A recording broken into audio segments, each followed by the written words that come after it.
Hello students, welcome to my channel physics by Subhash sir.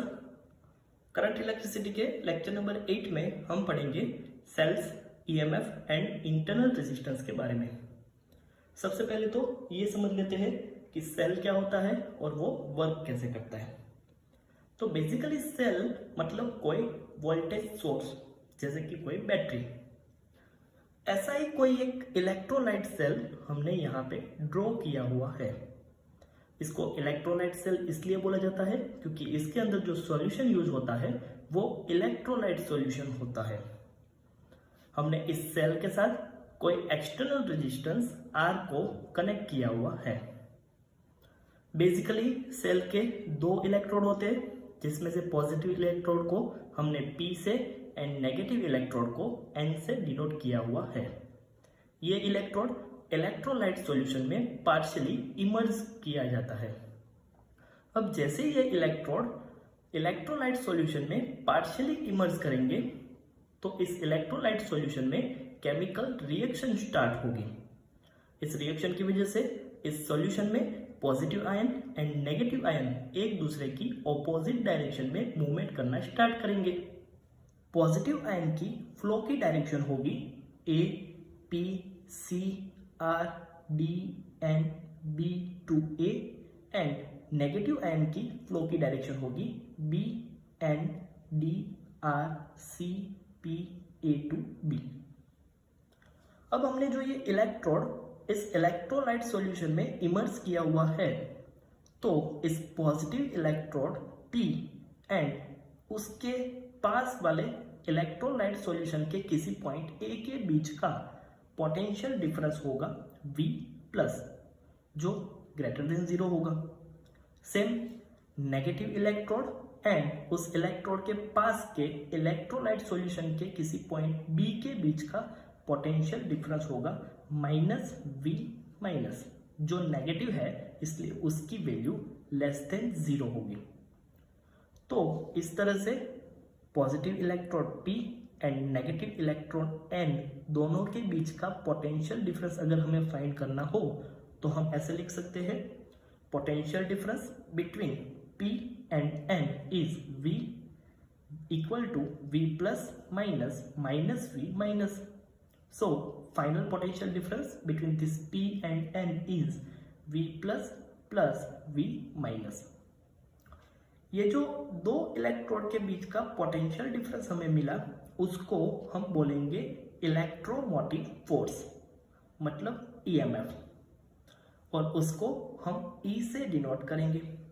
तो इस cell के लिए इलेक्ट्रोमोटिव फोर्स होगा E equal to V plus plus V minus, और इसकी वैल्यू मोर देन 0 होगी। इस पूरे कनेक्शन को अगर मुझे सिंपल तरीके से दिखाना है तो मैं इस तरह से ड्रॉ कर सकता हूँ।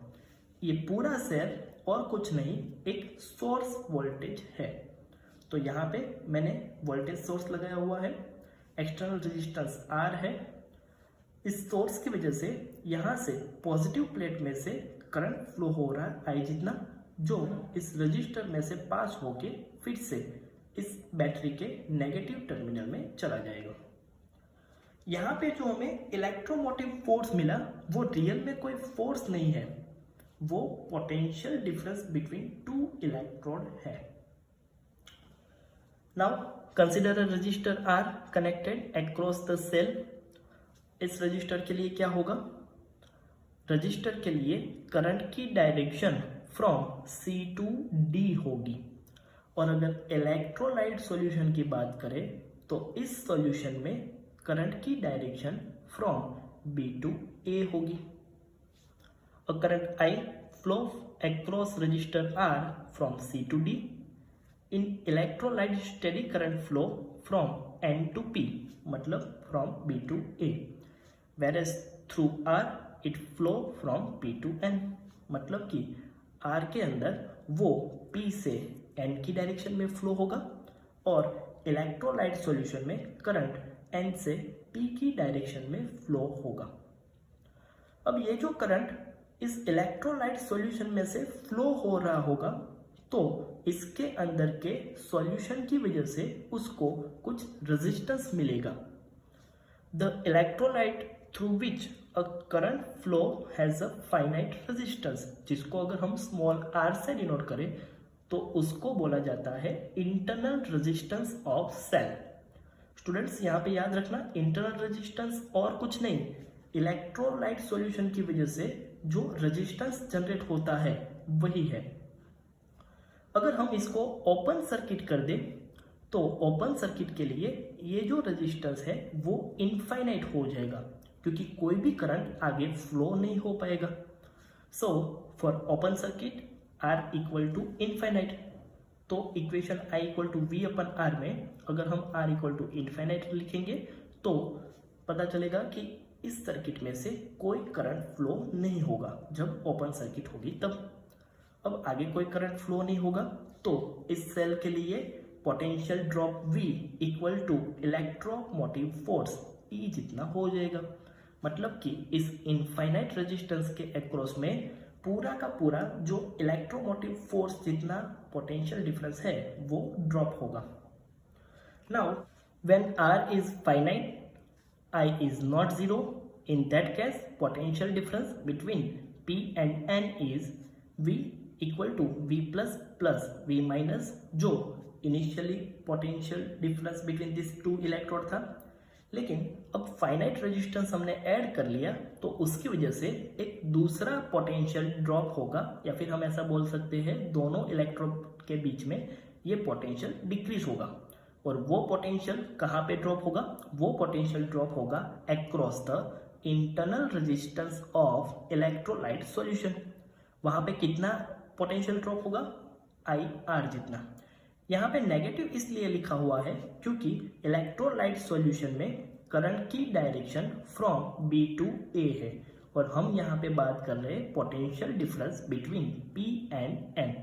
सो दोनों की डायरेक्शन ऑपोजिट है, इसलिए यहाँ पे नेगेटिव साइन यूज की हुई है। V प्लस V माइनस की वैल्यू है E, सो V की वैल्यू मिलेगी V equal to E minus IR। ये जो हमें इक्वेशन मिला उसको बोलते हैं terminal voltage of a battery. When the current I is such that E is very greater than IR, then internal resistance of the cell may be neglected। मतलब अगर कोई बैटरी के लिए EMF E IR के compare में ज्यादा ही बड़ा है तो ऐसी बैटरी के लिए हम इंटरनल रेजिस्टेंस को नेग्लेक्ट कर सकते हैं।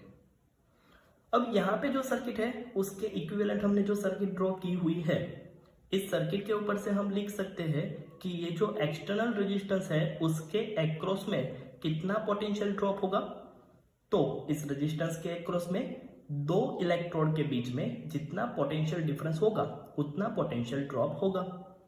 अब यहां से करंट फ्लो हो रहा है I जितना, तो इस रजिस्टर के लिए हम लिख सकते हैं potential drop V equal to I into R, जो हमने यहाँ पे लिखा हुआ है। अब equation number 1 and equation number 2 दोनों वोल्टेज V का इक्वेशन है। दोनों वोल्टेज दो इलेक्ट्रोड के बीच का पोटेंशियल डिफरेंस है, तो इन दोनों को हम कंपेयर करवा सकते हैं। इक्वेशन 1 एंड इक्वेशन 2 को कंपेयर करेंगे तो ये हो जाएगा I capital R equal to E minus I small r, जहां पे कैपिटल R एक्सटर्नल रेजिस्टेंस है, स्मॉल r इंटरनल रेजिस्टेंस है। इस इक्वेशन में से अगर हम करंट I को सब्जेक्ट बनाएंगे तो इक्वेशन हो जाएगा I equal to E divide by capital R plus small r। अब इसी इक्वेशन में अगर हम R इक्वल टू 0 रखें, that means there is no external resistance in this circuit. That means जब हम किसी बैटरी का पॉजिटिव एंड नेगेटिव टर्मिनल दोनों को कंडक्टिंग वायर से कंडक्ट कर दे तो क्या होगा? आप लोगों को पता ही है कि जब बैटरी के दोनों इलेक्ट्रोड को कनेक्ट करेंगे तो शॉर्ट सर्किट जैसा होगा। सो यहाँ पे व्हेन R इक्वल टू 0 तो डिनोमिनेटर मिनिमम होगा। अब इस इक्वेशन में डिनोमिनेटर मिनिमम, दैट मीन्स ये जो वैल्यू है वो मैक्सिमम होगी। That means when capital R equal to 0 when there is no external resistance, जो हमें करंट मिलेगा वो मैक्सिमम होगा। इसलिए हमने यहाँ पे लिखा हुआ है I maximum equal to E divide by small r, जहाँ पे small r internal resistance of cell है।